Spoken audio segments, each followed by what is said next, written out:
Deep in the bowels of space, two wars locked in an endless struggle. The first one, sentient beings known as jewels. In our second war with them, Bejeweled 2. In our second, a war with aliens shaped like bricks, all different colors. The war's name is Astro Pop. However, we are losing this war on both fronts, and they need a ringer, someone to come in and take care of things. Their answer was clear. They gave me a call. PS2 or die, and die they will. There are 4,218 PS2 games, and I'm gonna demolish every single one of them. I've gotta find the physical discs to show them who's boss, but in this day and age they look like crap. So I get a RetroTink 5X and some component cables, and I'll never stop the fighting. When I first decided to play this game, I thought, man, this is gonna be a nice little break. It'll be quick, it'll be easy, and it was anything but quick and easy. In fact, I even had to go to a Discord and talk to people and figure out how I got credits in Astro Pop. That's right, these games don't necessarily have credits. They have lots of different modes that you can play. You can even unlock some modes, but where the hell do you find credits? The first game I checked out was Bejeweled 2, and I really didn't know where to go with this one. It seemed like all the different modes in the game were endless, or at least one of them wasn't, but it doesn't really give you credits. No, I found out that if you play through the puzzle mode, there are credits at the very end. And I thought, man, that's probably going to be the best thing I can ever do, right? Right? If anyone else can think of anything that might solidify this as being beaten, then please let me know. But I did play some of the other modes for a little while. There just isn't much to do. Once you start doing it, it's connect 3 gems and move on with your life. And that's actually what this kind of game is, a connect 3. Now, a lot of people probably know what Bejeweled is, but you find 3 gems of the same color, connect them by switching this gem with one other gem, and then they complete, and you get some points, and then the gems move down. Well, you can also connect 4 and 5. At 4 connections, you make a bomb, and then when you connect that again, it will blow up in a small radius. This can be used to destroy regular gems or stones, which can only be destroyed by bombs, and one other thing. If you connect 5 or more, you will get a special gem. Any gem you connect it with will destroy all of that same color on the screen. So if you connect it with a blue one, it will destroy every single blue one on the screen. You can even have it connect with a stone. The only other mechanic is a bomb that will sometimes show up on screen, and it looks like an actual bomb. It will tick down from a certain number. That's how many moves you have for it to blow up. Most of the time you want it to blow up on something so that it destroys it for you, and in this puzzle mode that's extremely important. There are specific puzzles that use these bombs, so you gotta move a certain number of times and then it will blow up. With those simple mechanics, you go through 16 different worlds, each with 5 different puzzles. All you have to do is complete 4 of them, however, to move to the next stage, and those stages end at 16 and you get credits. The puzzle mode consists of going into a stage with a set of gems in a very certain order. You are then supposed to break every gem on the screen, however possible.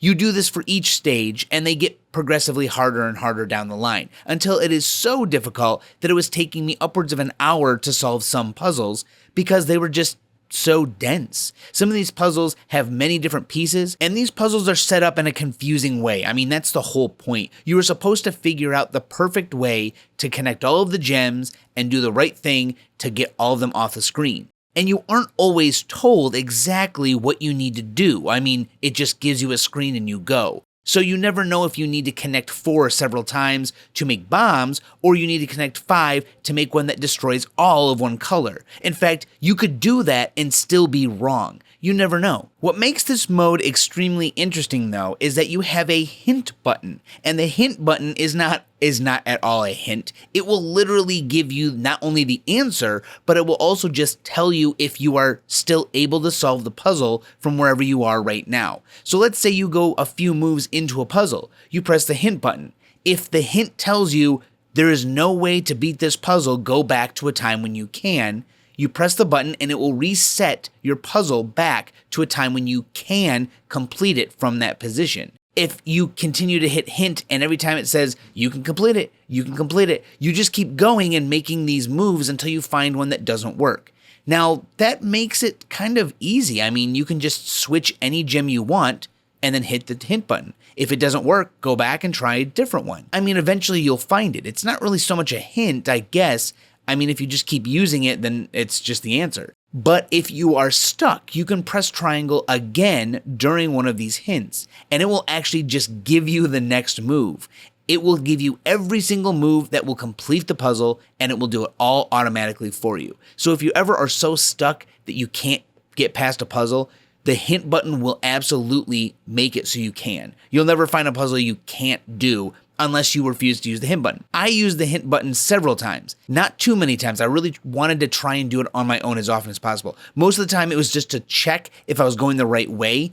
I'd check to see if I was going the right way, and then I'd continue on myself as much as I could before I checked again. The puzzle mode took me over 12 hours to complete, and honestly, it was kind of cool though. I like the puzzles, they're not bad. It's much better than just connecting 3. I don't know, maybe to me it was just more interesting. But once I beat it, I'm glad to be done with Bejeweled 2. Astro Pop, Astro Pop, Astro Pop. This game it's not the most fun. Honestly, it isn't. It's kind of a fast-paced puzzle game where you grab 1, 2, 3, up to about 8 bricks of a similar color, and then you fire them into other bricks. Your goal is to match at least 4 bricks together, and they must not connect diagonally. They can only connect, I guess, laterally, up, down, left, and right. But as long as they are connected to one above it, then the one to the right, left, will also be connected. So you have a few options on ways to connect them. And the more you connect, I guess the more points you get. But really the thing is connecting bricks and connecting them when they are in between other bricks, such as stones, because the stones will stop you from connecting anything. Some of the stones need you to break blocks near them 2 or 3 times. Some of them have skulls, and those skulls will generate other skulls around it. So you've got a few things to worry about. You've also got a couple power-ups. You've got one that will shoot up the line of bricks all the way up, and it'll destroy everything.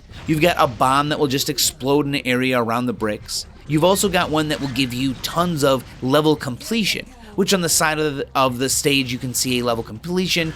All it counts is how many bricks you break, so it doesn't necessarily need any specific amount of points, just a certain amount of bricks being broken. To play these stages, you pick one of 4 different characters, and the real difference is just their super weapon. Everyone has a super weapon, and you press the button, and it will do one of 4 things. One character has one that will break lines of bricks above them. One character targets specific bricks. One character lets you target the specific bricks on your own, and the other one lets you break bricks of a specific color. And they are kind of get out of jail free cards. Most of the time, you're going to find yourself being in trouble when the stage just start to move faster. As the bricks come down from the ceiling down faster, you will kind of get screwed over by either stones or just brick placement. When you're trying to connect the bricks, it's not always easy. Sometimes you have to throw bricks around just to make a match, and it's just not, I don't know. I don't like Astro Pop that much. So playing it was more of a chore than anything else. You may like this kind of puzzle game. And apparently this one goes on infinitely as well.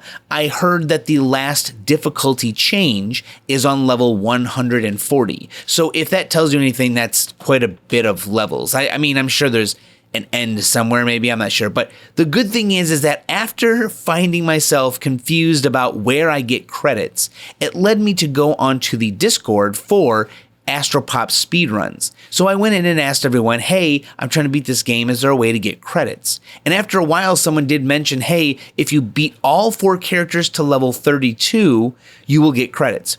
So I'm online trying to find any videos just to make sure this is true, and sure enough, I got all 4 characters up to level 32. And once you do this, the last character, it shows this little finale. And I don't know what the story of this game is. It's very small and brief and probably not enough to actually understand anything in this world, I guess. I don't know how you'd build a world for Astro Pop, but the characters speak to one another, and then it just says, it's just the end. That's it. Astro Pop is done. It's a very simple puzzle game. There's really nothing else. There's a 2 or 3 modes you can select from, but this is the only one that has any kind of credits. And I don't know, I wouldn't play it. I don't recommend it to anyone. If you like puzzle games and this looks fun, then by all means, it's on PC, it's on Xbox, it's on PlayStation 2. So if you want to actually play this, give it a try. It's fun. This is definitely not worth buying for a collection you are going to play a lot of. It's just not. Bejeweled 2 is fun for 5 minutes. The puzzles are actually fun, but it's pretty finite. It's short. And if you're good at puzzle games, then you're going to get through it quickly. And Astro Pop, again, is really just about speed and a little bit of luck, because there's not really much else you can do. There's no strategies other than just tossing bricks around and blowing them up on little bombs and blowing up all the colors all over the place. It's just not worth it. So I give this game like a 5 out of 10 or something like that. You know, it's still got fun bits about it, but for 2 mini games that you can buy on the PlayStation 2 as a retail disc, you know, you probably don't want to spend any more than about $2 or $3 on this thing. All right, this video's gone on long enough, so thank you everyone who stayed and watched. If you haven't subbed, if you could, that would be great. Like it, whatever, it doesn't really matter. But in the end, I want to thank everyone so much for being here and watching the video. I also want to add that you can also join the Discord if you'd like to come in and talk with us. We like to talk all the time, and I also stream and mention streaming things on there, as well as thank you to the 4 patrons. Thank you guys so much. I really do appreciate it. We've actually had some people do some patron picks, and they've picked games for me to play, and we got to do them, and it's a great time. So if you want to join, then join. If not, you know, we'll be back soon with another video. The next one's going to be Dark Cloud 2. So have a good night, everyone. Bye.